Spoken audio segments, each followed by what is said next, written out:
नमस्ते।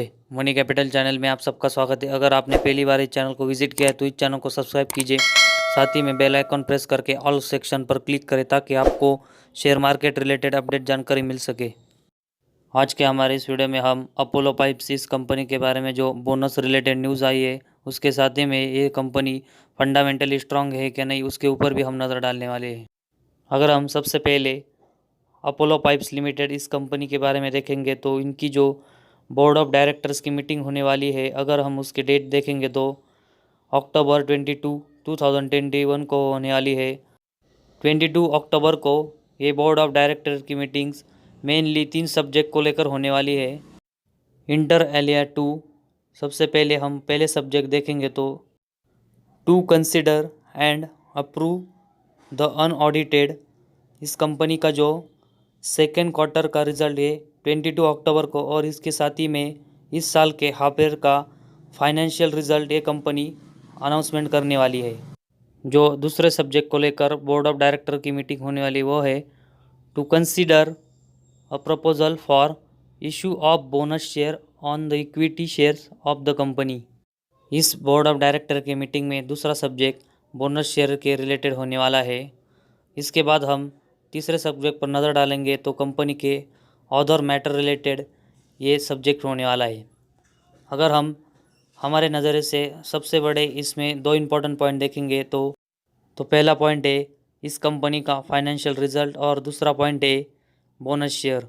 तो इन दोनों के लिए हमें 22 अक्टूबर इस डेट पर नज़र रखनी पड़ेगी कि इस कंपनी का फाइनेंशियल रिजल्ट कैसा आता है और इस कंपनी के बोर्ड ऑफ डायरेक्टर की मीटिंग में बोनस शेयर के लिए अप्रूवल मिलता है कि नहीं। सिर्फ बोनस शेयर के लिए ये शेयर खरीदना एक रिस्क की बात हो सकती है, इसके लिए हम ये कंपनी फंडामेंटली कैसी है उसके ऊपर भी नज़र डालते हैं। तो सबसे पहले हम प्रॉफिट लॉस स्टेटमेंट पर नज़र डालते हैं। इसमें सबसे पहले हम इस कंपनी का सेल्स देखेंगे तो मार्च 2013 से लेकर मार्च 2021 तक देखेंगे तो कंपनी का सेल्स 1 करोड़ से बढ़कर 518 करोड़ तक बढ़ते हुए देखने को मिला है। इसके बाद हम इस कंपनी के नेट प्रॉफिट के ऊपर नज़र डालते हैं। अगर हम मार्च 2013 से देखेंगे तो इस कंपनी का नेट प्रॉफिट जीरो था, वो बढ़कर हमें मार्च 2021 में 44 करोड़ होते हुए देखने को मिला है। इसमें हमें लगातार ग्रोथ देखने को मिली है। इसके बाद हम ईपीएस देखेंगे तो हमें मार्च 2013 से 0.72 पैसे से लेकर 33.92 रुपीज़ तक बढ़ते हुए देखने को मिला है, और इसमें हमें पिछले 8 सालों में अच्छी ग्रोथ देखने को मिली है। अगर हम इस कंपनी का सेल्स, इस कंपनी का नेट प्रॉफिट और इस कंपनी का जो ईपीएस है उस पर नज़र डालेंगे तो हमें इसमें एयर टू एयर बेस पिछले 8 सालों में ज़बरदस्त ग्रोथ देखने को मिली है, और एक ग्रोथ फ्यूचर में भी हमें ऐसी देखने को मिल सकती है। इसके बाद हम इस कंपनी के बैलेंस शीट पर नज़र डालने वाले हैं। तो इसमें सबसे पहले हम इस कंपनी के पास कितने रिजर्व्स है उसके ऊपर नज़र डालते हैं। अगर हम मार्च 2010 से देखेंगे तो इस कंपनी के पास 1 करोड़ का रिजर्व था, जो कि हमें मार्च 2021 तक हम देखेंगे तो वो लगातार 1 करोड़ से बढ़कर हमें 338 तक बढ़ते हुए देखने को मिला है। इस कंपनी पर हम बोनस देखेंगे तो 2016 तक ये जीरो थे, लेकिन मार्च 2021 तक हम नज़र डालेंगे तो इस कंपनी पर 63 करोड़ का कर्जा है, जो कि ये लगातार कम कर रही है। उसके बाद हम टोटल एसेट देखेंगे तो ये 9 करोड़ से हमें मार्च 2021 तक 494 करोड़ तक बढ़ते हुए देखने को मिले हैं। तो इस कंपनी की बैलेंस शीट भी हमें अच्छी नज़र आ रही है। इसके बाद हम इस कंपनी का शेयर होल्डिंग पैटर्न देखते हैं। तो इसमें सबसे पहले हम शेयर होल्डिंग पैटर्न में प्रमोटर के पास कितने शेयर है वो देखेंगे।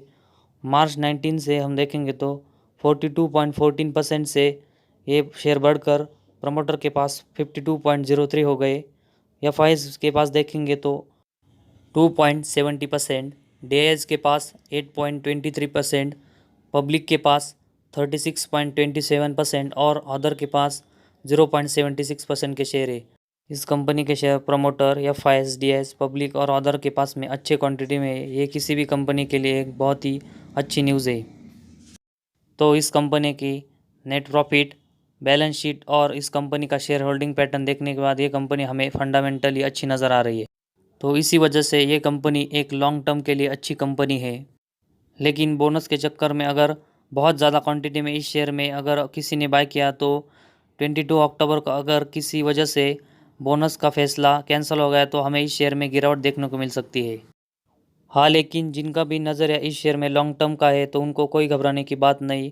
वही अगर 22 अक्टूबर को इस कंपनी का जो बोनस रिलेटेड डिसीजन है अगर उसको अप्रूवल मिलता है तो हमें इस कंपनी के जो पुराने शेयर होल्डर है उनको इसका सबसे ज़्यादा फ़ायदा होते हुए देखने को मिलने वाला है। तो इन सब के लिए हमें 22 अगस्त इस डेट पर नज़र रखनी पड़ेगी कि ये कंपनी बोनस शेयर देती है या नहीं। तो आज के वीडियो में बस इतना ही। अगर आपको हमारा ये वीडियो पसंद आया तो इस चैनल को ज़रूर सब्सक्राइब कीजिए।